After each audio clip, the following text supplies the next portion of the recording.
সে শাহাদাত আল্লাহ তার ভাগ্যে দিয়েছেন। সুবহানাল্লাহ। আল্লাহ যেন আমাদেরকে এই পথে কবুল করেন আমিন।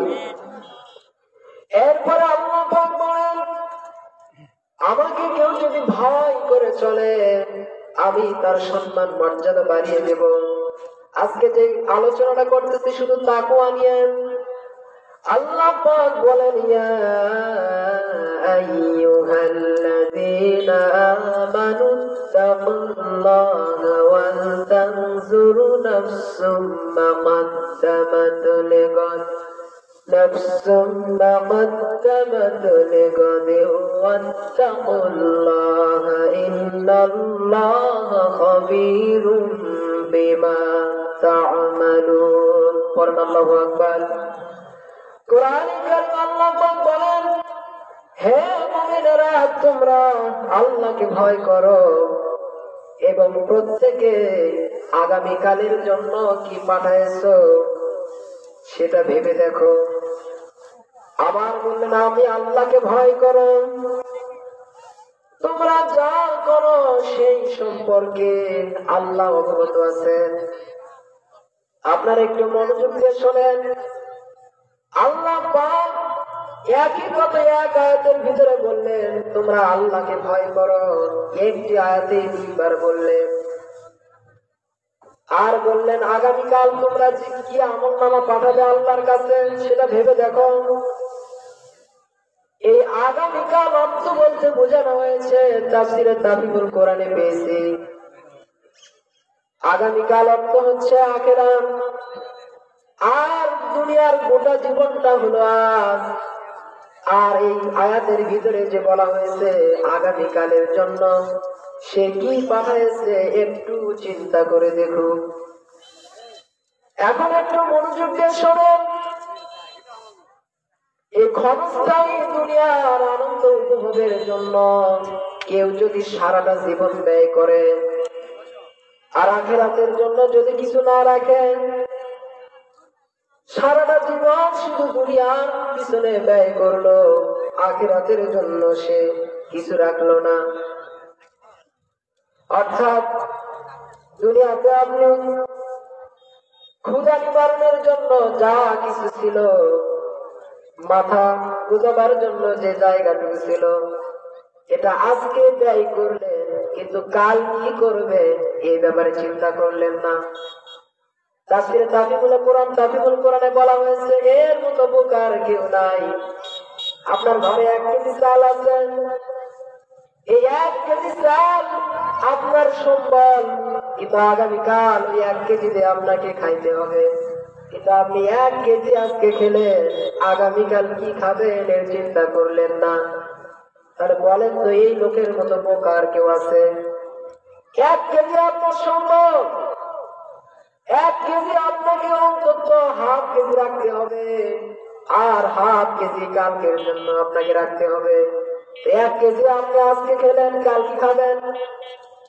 এই আয়াতে বলা হচ্ছে দুনিয়ার পুরো জীবন 60-70 বছরের জীবনই হলো আজ, আর কালকে হলো আখিরাত। এই 60-70 বছর আজকে আপনি শেষ করলেন, নামাজ পড়লেন না, রোজা রাখলেন না, সাদকা করলেন না, হজ করলেন না, কালকে আপনি কি করবেন? আগামীকালের জন্য তো কিছু পাঠানো দরকার। আগামীকাল বলতে তাফসীরে বোঝানো হয়েছে আখিরাত। দুনিয়ার জীবনে সব শেষ করলেন, তো আখিরাতে কি করবেন? আখিরাতে তো কিছু আপনাকে পাঠাতে হবে। দুনিয়ার জীবনে সব সম্পদ শেষ করলেন, তো আখিরাতে তো কিছু করতে হবে। এই জন্য আল্লাহ পাক বলছেন, কিছু ভাবিয়া দেখো তোমরা আগামীকালের জন্য কি প্রস্তুত করে রেখেছো। এই আগামীকাল বলতে আল্লাহ পাক আখিরাতকে বুঝাতে চেয়েছেন। আল্লাহ পাক যেন আমাদেরকে আল্লাহকে ভয় করার তৌফিক দান করেন। আল্লাহকে ভয় করার কথা আল্লাহ পাক সূরা আল ইমরানের ভিতরে বললেন।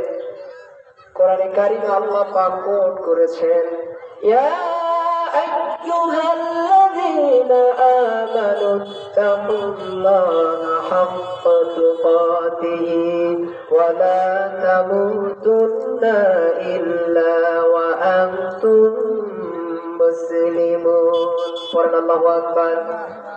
আল্লাহ পাক বলেন, হে মুমিনেরা, আল্লাহকে ভয় করো, যথাযথভাবে ভয় করার মতো করো, আর মুসলমান না হয়ে কবরে এসো না, আত্মসমর্পণকারী না হয়ে মৃত্যুবরণ করিও না, কোন অবস্থাতে মৃত্যুবরণ করিও না। বলেন তো কথাটি কে বলেছেন? আল্লাহ বলেছেন, যিনি আসমান আর জমিনের মালিক, সে আল্লাহ বলতেছেন মুসলমান না হয়ে মৃত্যুবরণ করো না। মুসলমান তাকে বলা হয় যে 7 দিন অন্তর নামাজ পড়তে আসে তোমার, সে মুসলমান। মুসলমান তাকে বলা হয় যে বছরে রমজান মাস আসলে শুধু রোজা করে, তাকে মুসলমান বলা হয়। মুসলমান তাকে বলা হয় যে আল্লাহ পাকের সমস্ত বিধানগুলো মেনে নিয়েছে, যে আত্মসমর্পণ করে দিয়েছে, তাকে মুসলমান বলা হয়। আমরা এখানে যারা আছি, আল্লাহ পাক বলেন মুসলমান না হয়ে কবরে আসিও না। তো মুসলমান তো হতে পারি নাই। মুসলমান যদি হতাম, যারা আল্লাহর সাথে বিদ্রোহ করে তাদেরকে আমরা আর ভোট দিতাম না। মানুষের বিবেক কত পচা, এক কাপ চায়ের জন্য মানুষ তার ভোট বিক্রি করে দেয়, এক মুঠ পোলার জন্য, এক কোরমা পোলার জন্য মানুষ তার ভোটটাকে বিক্রি করে দেয় মাত্র এক লোকমা খাওয়ার জন্য। আজ কালাই সমাজের সাথে চলেন, একটা কথা বললো আর চলে গেল একটু এক লোকমা খাওয়ার জন্য। আল্লাহ যে আপনাকে অধিকার দিয়েছেন, অধিকার আপনার, কার উপর প্রয়োগ করলেন এই ব্যাপারে জিজ্ঞাসা করবেন না? অবশ্যই জিজ্ঞাসা করবে আপনার একটা ভোটের দাম আছে না নাই।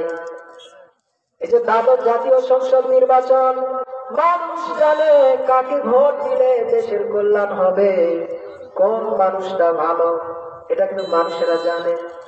এরপরেও মানুষেরা কিন্তু সঠিক মত প্রয়োগ করতে পারতেছে না।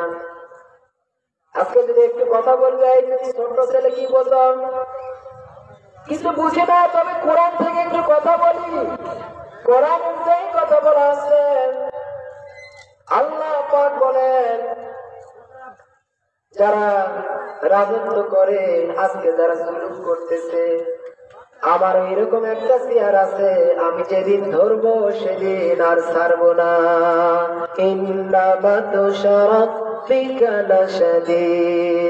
আল্লাহু আকবার। আল্লাহ পাক বলেন, আমার পাকড়াও বড় কঠিন।